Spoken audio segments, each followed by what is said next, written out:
There was a time when every step felt like it needed approval. Not always from others, but from somewhere inside. A quiet checkpoint, a subtle hesitation, a feeling that something should be more clear before continuing, that something should be resolved first, that the conditions should be right. And so life waited, or at least it felt that way. But what becomes visible over time is that life never actually stops moving. Even when there is hesitation, movement is still happening. Even when there is uncertainty, decisions are still being made. Even when the mind feels undecided, the body continues forward. The day continues forward. Conversations continue forward. Relationships continue forward. Circumstances continue shifting. Movement was never truly paused. What was paused was the feeling of permission. There is a strange habit the mind develops where it believes that clarity must come before movement, that certainty must come before participation, that confidence must come before expression. But life does not operate this way. Life moves first. Clarity often appears after. Confidence often develops during. Direction often reveals itself through the very act of moving.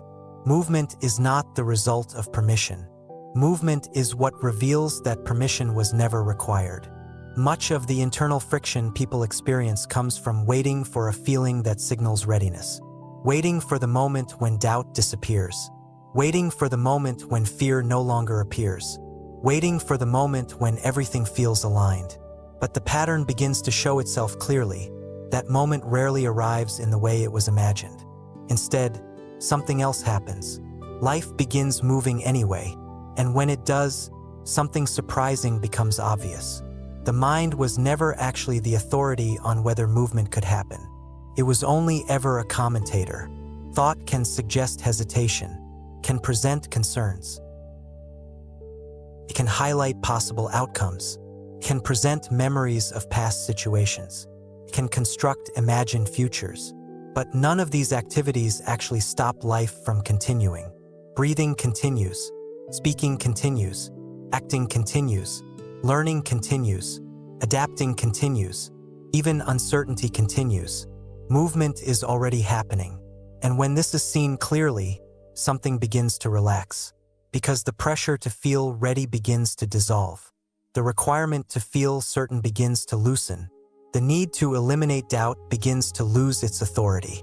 Movement no longer waits for the perfect internal condition.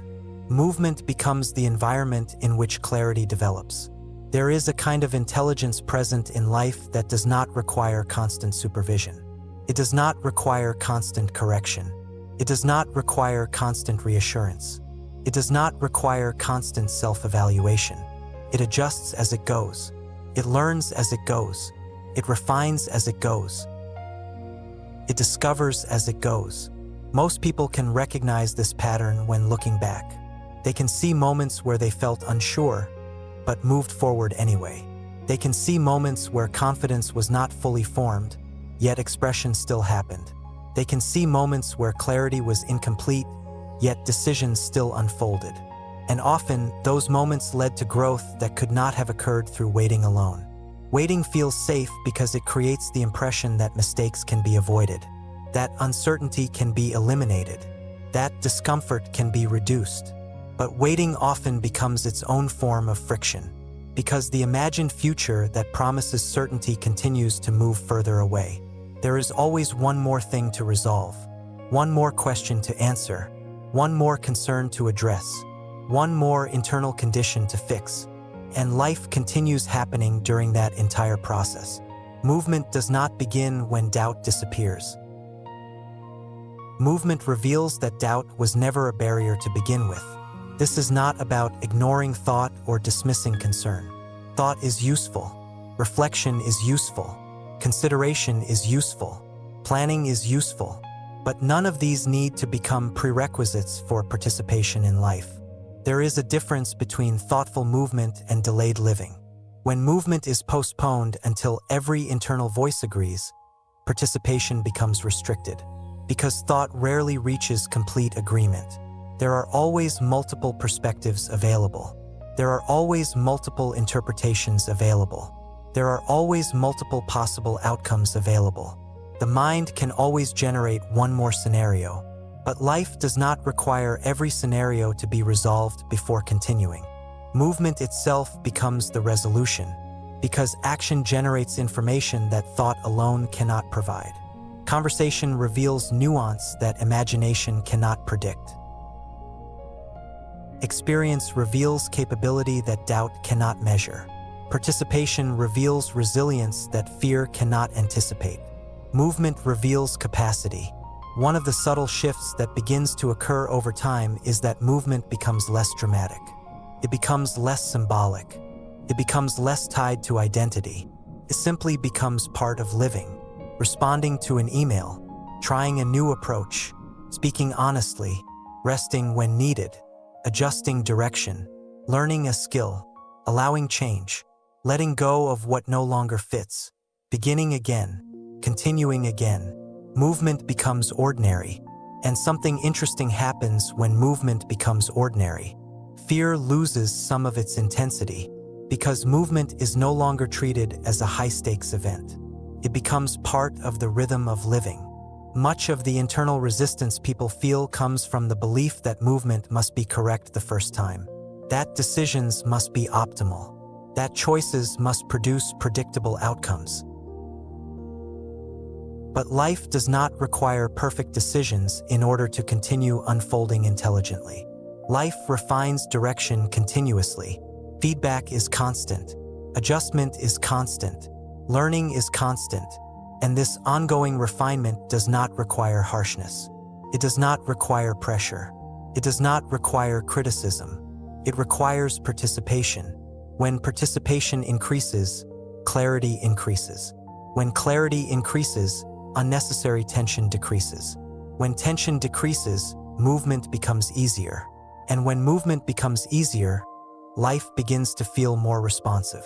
Not because external conditions have suddenly become predictable, but because the internal resistance to movement has softened. The need for permission begins to dissolve when it becomes obvious that permission was never formally given in the first place. No certificate arrives announcing readiness. No authority appears granting approval. No moment appears where uncertainty disappears entirely. Instead, participation reveals capability gradually. Confidence develops quietly. Skill develops naturally. Understanding deepens through use. This kind of movement does not need to be loud in order to be powerful. It does not need to be dramatic in order to be meaningful. It does not need to be announced in order to be real. It simply continues, sometimes slowly, sometimes quickly, sometimes clearly, sometimes uncertainly, but continuing. There is something deeply stabilizing about recognizing that life does not require constant supervision in order to function intelligently. There is already an enormous amount of coordination happening automatically. The heart beats, the lungs breathe, the eyes adjust, the nervous system responds, language forms, ideas emerge, connections appear, insights develop. All of this occurs without conscious instruction. The same intelligence that coordinates these processes also participates in decision-making, creativity, adaptation, and learning. Not perfectly, but effectively, and continuously improving through participation. Movement allows this intelligence to express itself more fully. When movement is restricted by excessive self-monitoring, expression becomes limited. When expression becomes limited, learning becomes limited. When learning becomes limited, confidence struggles to develop. Not because confidence is unavailable, but because the conditions required for confidence to grow are reduced.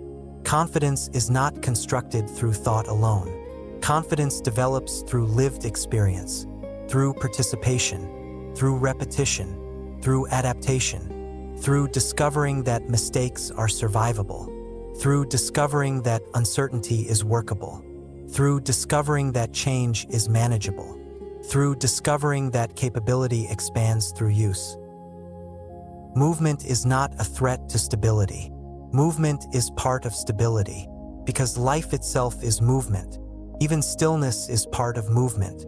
Even rest is part of movement. Even reflection is part of movement.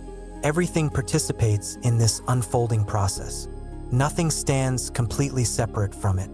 When movement is allowed without requiring constant permission, something becomes lighter internally.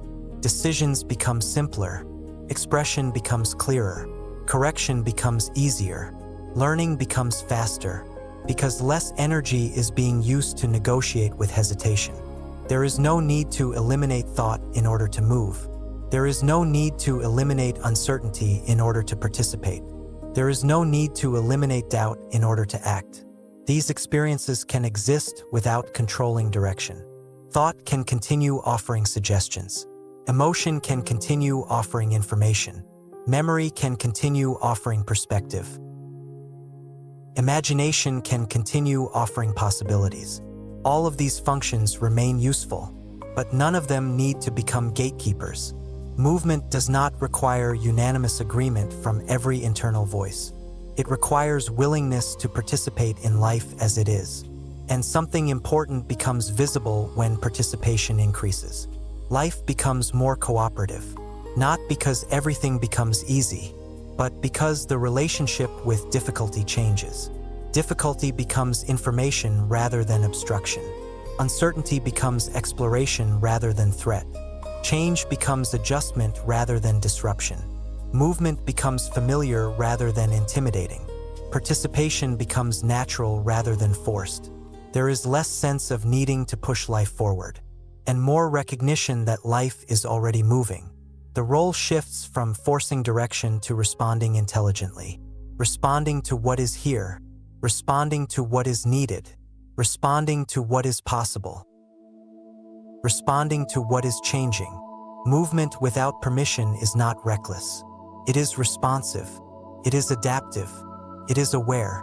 It is grounded in the understanding that clarity is not a prerequisite for participation. Clarity is often the result of participation. There is a quiet confidence that begins to form when this becomes obvious. A confidence that does not need to announce itself. A confidence that does not need to be defended. A confidence that does not need to be displayed. Because it is not constructed as an identity. It is experienced as a natural result of participation. Life continues, learning continues, adjustment continues, and the need to wait for permission becomes less convincing, because movement has already been happening the entire time, and it continues now, not because everything is known, but because knowing is not required for life to move intelligently. Participation is enough, and participation is already happening.